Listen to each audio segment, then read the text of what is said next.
You're watching Strictly Security. Thank you for staying with us. With all the big issues dominating this week's G20 meeting in Indonesia, war, famine, poverty, to name just a few, there's been little public discussion of North Korea and its pursuit of nuclear-armed missiles. That's been the pattern for much of this year, despite North Korea testing dozens of missiles, including short-range weapons that are likely nuclear capable, and intercontinental ballistic missiles that could target the US mainland. I sat down with North Korea expert Dr. Alon Levkowitz to try and make sense of what makes this isolated nation and its leader tick. Here is our interview. Dr. Alon Levkowitz, Korean expert at Bar-Ilan University. Thanks so much for joining me today. Thank you for inviting me. So, you know, we Israelis are far away from North Korea, and I'm not so sure that we understand exactly what's going in there. So if I would have asked you to define Kim's regime, what would you say? I would say that if you look at North Korea and see a state that is ruled by one family, which is Kim Il-sung, Kim Jong-il, and now Kim Jong-un, it's a state in an environment that has no option but to build its own capabilities to deter the threats that it perceives on the regime itself and on the leadership. And this is why we have a, one would say, misperception that we can't understand the logic of Kim Jong-un, why he launches so many missiles. And the idea is, I want to defend myself, and I see the threat from Washington, mainly from Washington, and its allies, South Korea and Japan, but mainly the biggest threat from his perspective is Washington, that threatens to destroy this regime or regime change, as they used to say during the Bush administration. But by firing those rockets, which he and his predecessor are doing for quite a few years, yes, he didn't reach anything, because I don't see any practical threat on North Korea. Nobody is trying to conquer, to take over North Korea. I'll ask you a question. If you were a Syrian, would you define Israel as a threat as Israel as a threat on Syria? And this is in a way the same thing when you talk about North Korea. I was in North Korea 3 years ago, and from their perspective, they truly believe, the administration, that there's an imminent threat on North Korea. And this is why, and if you look as a military expert, you look at how many launches, how many missiles, short range, middle range, long range. This is millions of dollars that they're spending in order to build their capability to deter the United States. They understand that the United States wouldn't attack them, but at the same time they have to deter and to use this deterrence in order to get the support of the people that they are threatening us. That is why we should stick together and support the great leader. I understand why they're trying to drag the South Koreans in, because they are their rivals, their neighbors, etc. Why Japan?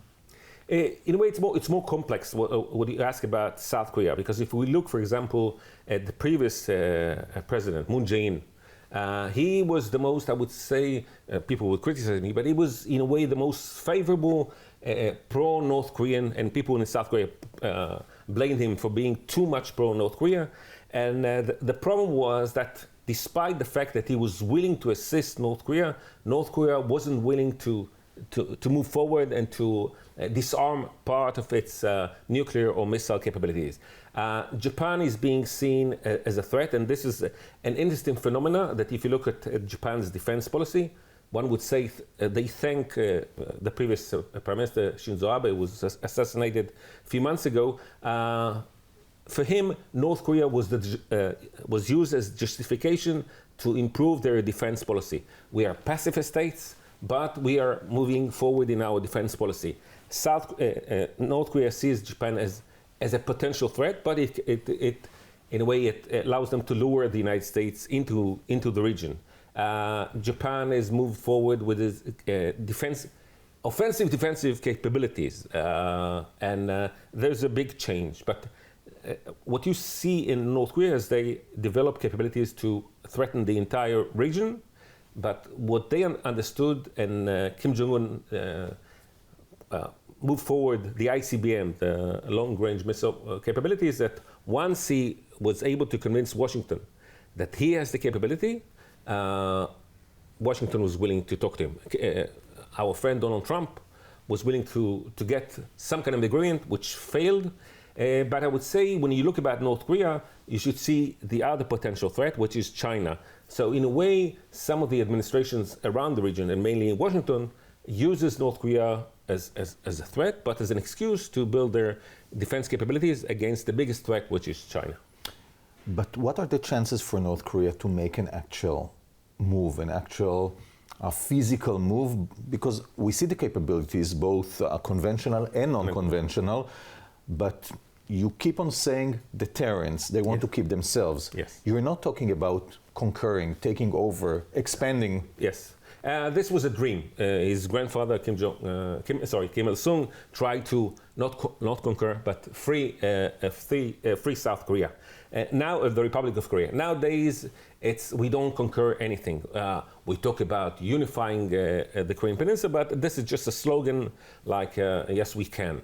The idea is to build capabilities for a few reasons. One, for internal use, to build your legitimacy, external use, for creating deterrence, and what is more important is export, which is a big concern for Israel from Israeli perspective. Is North Korea doesn't have any ideology if you compare it to Iran that tries to sell its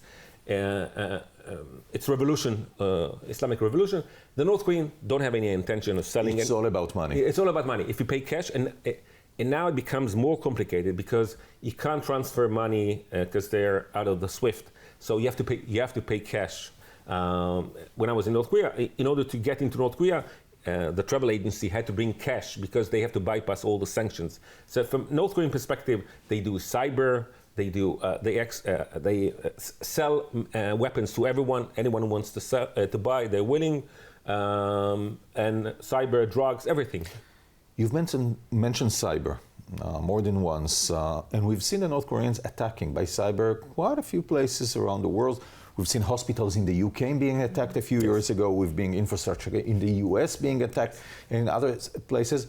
That has to do only with money? No ideology? No idea. It is very interesting because if you go to North Korea, you don't see any cyber capabilities. You can't log on internet. But the North Korean regime understood that cyber allows them to gain money. It's not ideology. They don't. The only thing one would say that the case when they attacked, I think it was Sony or one of the Hollywood companies, there was the interview, the B movie. It's not a revenge. It's just pure money. And they have a division in North Korea that its main purpose is to bring money, millions of dollars from all around the world, in order to allow their regime to continue. One unbelievable phenomena when coming to think of North Korea is their ability to disconnect from the world. You know, we live with this world. We're connected, as you said. People, you see a Palestinian youngster using TikTok in order to create chaos, or the same in Syria during the civil war, or we see Iran during the current riots, and the regime is having many difficulties in tackling that. Yes. When it comes to North Korea, there may be the only place in the world which is still able to block itself from the outside, to block itself and its people from the outside world. Yeah, because it sees knowledge is power, but knowledge is a threat. Because if you have the ability, they don't have internet, they have intranet. Because if you can log on, if you travel to China, you saw that if you're searching something, you get different answers. They have their own firewall. From a North Korean perspective, knowledge is a threat, because if you have other sources of knowledge, that means that the government does not control your mind. Free press is a threat. This is why when people come to North Korea, you're not allowed to use your cellular phone freely. And that's why they control the media, all the media, the television, the radio, the newspapers. And some people from South Korea are trying to send the balloons with information from South Korea to North Korea. And from a North Korean perspective, this is a real threat. But can they maintain it forever? Because the world is becoming more and more connected, more and more flat. Can they remain the same? If we would have talked 40 years ago, you would ask the same question. When will North Korea collapse? And for the last 40 years, everyone say tomorrow, and it didn't happen. It doesn't mean that next year Kim Jong-un might. I would say the contrary, Alon. The stronger he gets, mainly having nuclear capability, makes him stronger. Yeah, I mean, it makes him stronger. But the problem is, despite the fact that he has nuclear power, missiles that can threaten, that he can launch to the U.S., he has an economic problems. He needs cash. He needs money. If it will last for a longer time, the economy might collapse. But not in the short run, but in the long run. And he needs money. He needs to find ways. And this is why he's almost totally dependent on China. So when China decides that this is a biggest threat, this is a big pain in something, and they might decide to close all the Dandong Bridge or prevent North Korea exporting through China, he might face a huge threat on it. What you're saying is China might trade North Korea for something it needs from the U.S.? For the time being, China sees North Korea as an important interest, an interest that causes sometimes a problem. Everyone spoke about North Korea doing a nuclear test a few weeks ago, and China passed the message, don't do anything during the Chinese Party Congress, and they obeyed these restrictions. And now, so it's a kind of a Chinese tool. They wouldn't like it, the term Chinese tool. It serves China's interest for the time being. And Kim Jong-un needs to understand that if the interest in China will change, it might have effect on North Korea as well. So if I want to sum it all,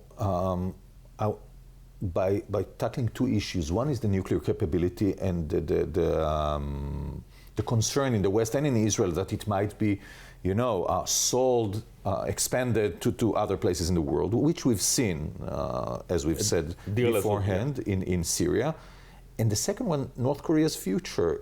If I would have asked you, what would Pyongyang look like 10, 20, 30 years from now, what would you say? I would play the lottery. I'm not willing to gamble. I would say that the interest of the current administration in South Korea and even in Japan, the problem with forcing or trying to throw or to assassinate Kim Jong-un is that you're not sure what might happen in North Korea. We know how a war starts, but we don't know how it ends. In the current interest, they will try to assist North Korea, to stable North Korea, in order to prevent a collapse, or to see it, one would say, in the long run. Once you assist North Korea to improve its economy, in the long run, if next 2, 3, 5 decades, Korea would be unified, then it would cost you less. But I'm not willing to gamble what will happen. Dr. Alon Levkowitz, thank you so much for joining us today. Thank you for inviting me.